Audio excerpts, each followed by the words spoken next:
Olá, seja bem-vindo mais uma vez ao CNB Notícias, as informações para você que está acompanhando o nosso canal, você que chegou agora, muito obrigado aos novos inscritos, aí já chegou muita gente para acompanhar as notícias por aqui, sejam bem-vindos, você que gosta do nosso trabalho aqui, do nosso conteúdo, se você gostar desse vídeo, deixa aquele joinha que ajuda bastante, nós vamos trazer um giro de informações, porque normalmente eu trago 2, 3, às vezes até 4 notícias, mas tem muita notícia hoje, e eu quero trazer para você que está aí acompanhando aquela possibilidade de saber um pouquinho de cada uma, tá? Primeira delas, a gente traz do portal Hora Brasília, onde Lula defende exploração de petróleo na foz do Rio Amazonas. Isso já deu chabu, já deu problema lá com a Marina Silva. Em declarações que podem contradizer a ministra do Meio Ambiente, Marina Silva, Lula afirmou que duvida dos impactos negativos na Amazônia resultantes da exploração de petróleo na foz do Rio Amazonas. Durante uma conferência de imprensa em Hiroshima, no Japão, o presidente sinalizou que a distância de 530 quilômetros poderia minimizar potenciais danos. O IBAMA rejeitou na última quarta-feira, dia 17, o pedido da Petrobras para perfurar a bacia da foz do Rio Amazonas em busca de petróleo. Rodrigo Agostinho, que é presidente do IBAMA, expressou preocupações sobre inconsistências no projeto que poderiam colocar em risco uma área de alta vulnerabilidade socioambiental. A Petrobras, no entanto, que é uma estatal, insistiu em que cumpriu todos os requisitos legais e seguiu à risca os testes para eventuais situações de emergência, conforme aprovado pelo IBAMA. A decisão do IBAMA gerou divisões no governo, o Ministério de Minas e Energia e a Petrobras planejam recorrer da decisão. Enquanto isso, o defensor da exploração do pré-sal na foz do Rio Amazonas e líder do governo Lula no Congresso Nacional, o Randolfo Rodrigues, anunciou inclusive a sua saída do Partido Rede, um partido de Marina Silva, porque acabou não concordando com a posição dela. Enfim, gente, essa informação a respeito da Amazônia, eu quero saber a sua opinião a respeito da possibilidade de riscos lá dentro, porque o atual presidente sempre disse que ia defender esta área, mas já está botando aí coisas que interessam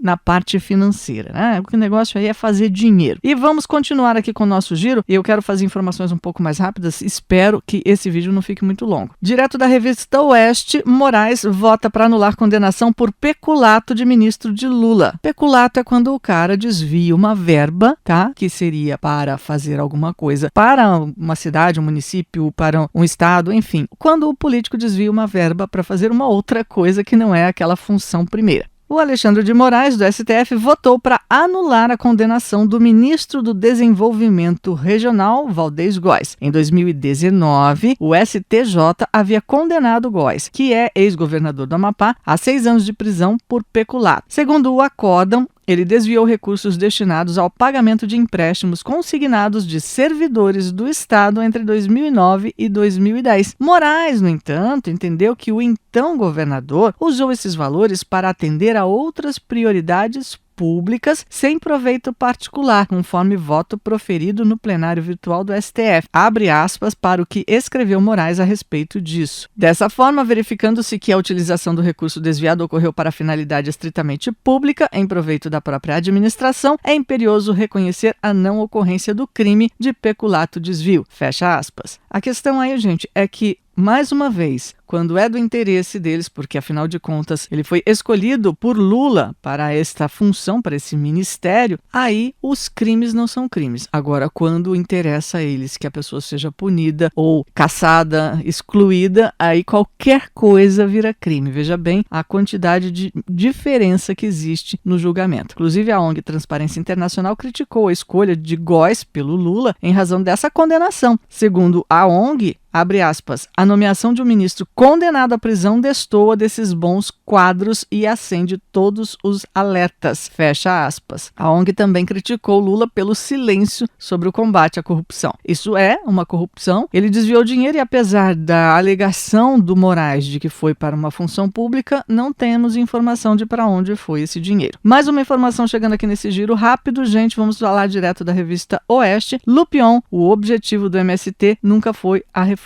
agrária. É a manchete site do portal, e o deputado federal Pedro Lupion, do PP do Paraná, presidente da Frente Parlamentar da Agropecuária, disse que o MST nunca pretendeu fazer a reforma agrária no Brasil. De acordo com ele, os sem terra estão focados em atividades políticas e é preciso saber de onde vem o dinheiro para as ações do grupo. Ele disse isso em entrevista ao jornal O Globo e afirmou que a maior evidência do financiamento do governo Lula aos invasores de terra é a ligação com o movimento. Para ele, os sem terra nem sequer têm CNPJ e o objetivo deles nunca foi a reforma agrária. Ele disse ainda que a CPI do MST vai investigar as origens do financiamento aos invasores. De acordo com ele, a relação do governo com os produtores rurais tem sido afetada pelo apoio dado ao sem terra e pelos ataques feitos pelo presidente ao agronegócio. E aí, mais uma vez, eu deixo para você o comentário, pois eu quero saber a sua opinião a respeito, né? Afinal de contas, o MST teve bem apagadinho nos anos em que o governo do PT não estava à frente do governo. E agora eles voltam com força total. Então, realmente, a relação entre eles é muito estreita. Eu quero saber a sua opinião a respeito disso, enquanto eu vou para a próxima informação, que também fala a respeito do MST. Afinal de contas, o deputado Ricardo Salles andou batendo de frente e vai sobrar para ele. Por quê? Porque não se pode bater de frente com quem está fazendo alguma coisa nesse governo, gente. O MST prepara um dossiê contra o deputado Ricardo Salles. Essa informação é do Hora de Brasília e conta o seguinte: o MST está montando um dossiê incisivo em retaliação ao deputado Ricardo Salles e outros membros da recém-formada Comissão Parlamentar de Inquérito, a CPI, que foi inaugurada na última semana com o objetivo de investigar as atividades do MST durante os primeiros dias do governo Lula. Conforme relatado pelo jornal Folha, a liderança do MST planeja uma estratégia discursiva para enfrentar os ruralistas, os principais articuladores da comissão e que detêm a maioria na mesma. Para a construção do dossiê, o MST conta com a contribuição de grupos comprometidos com a preservação ambiental, como o Grupo de Olho nos Ruralistas. Como Ricardo Salles é o deputado que vai desempenhar a função de relator da comissão, ele já é o primeiro alvo do MST na retaliação. Ou seja, se foi feita e instaurada uma CPI contra eles para investigar o que eles estão fazendo, o que eles fazem? Retaliação. Eles fazem alguma coisa para combater isso aí. Eles não simplesmente se defendem ou mostram que estão certos. Eles querem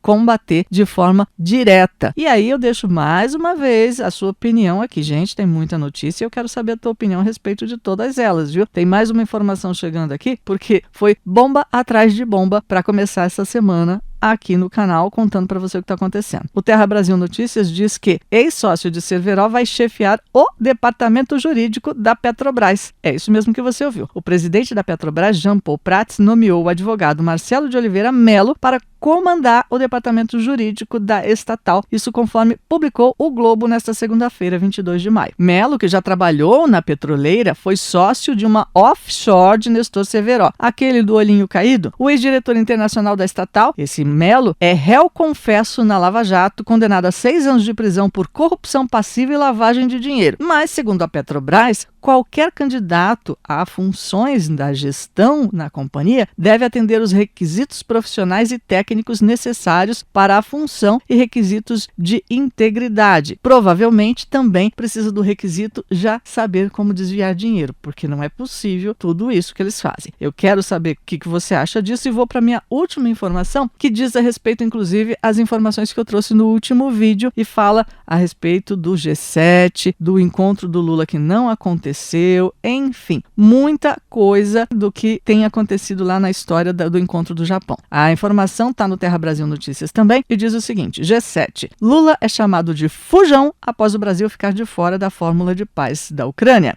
A audiência do Brasil na Fórmula de Paz da Ucrânia durante o encontro lá da cúpula do G7, sediada em Hiroshima, no Japão, está causando grande repercussão nos jornais brasileiros e do mundo inteiro. O episódio está sendo amplamente classificado como um vexame de proporções internacionais, especialmente diante dos esforços ditos pelo governo brasileiro em retratar o país como uma figura protagonista na busca pela paz entre a Rússia e a Ucrânia. Afinal de contas, o Lula andou falando até um monte de bobagem para tentar mostrar que ele estava interessado na paz entre os países. O centenário Gazeta do Povo, jornal Gazeta do Povo, descreve o incidente como uma fuga do Lula. Uma reportagem do jornal, inclusive, cita o seguinte: Lula foge de reunião com Zelensky alegando problemas de agenda. Essa atitude foi interpretada como um claro desprestígio do presidente brasileiro em relação ao presidente ucraniano. O site Metrópolis também deu destaque ao assunto, com o colunista Mário Sabino dizendo que Zelensky desmascarou Lula no palco internacional. De acordo com ele, o esquerdista resistiu a encontrar-se com Zelensky porque, além de nutrir antipatia pessoal pelo presidente ucraniano, ele não teria como continuar a bancar a pombinha da paz se confrontando diretamente com Zelensky. A incompatibilidade não foi de agenda, mas de lado. Além disso, é dito que, ao dar uma banana final para o presidente brasileiro, Zelensky desmascarou Lula por ser um profissional da política internacional, ao contrário do nosso mandatário tupiniquim.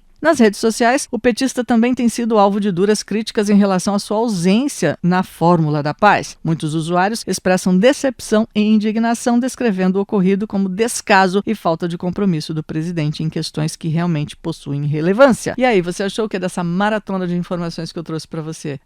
Comenta, porque essas informações estão chegando aqui no canal num horário bacana, que você está aí terminando seu trabalho, você já pode ter um tempinho para sentar, ouvir com calma, comentar, analisar tudo e deixar todo mundo sabendo a sua opinião e também colocar aí em dia as informações que você precisa saber. Então, esteja sempre com a gente aqui no canal CNB Notícias, que é que você não perde as informações, é que você fica sabendo de tudo, fica bem informado e não vai deixar ninguém mais enganar esse povo. Por favor, até o próximo vídeo. Tchau, tchau.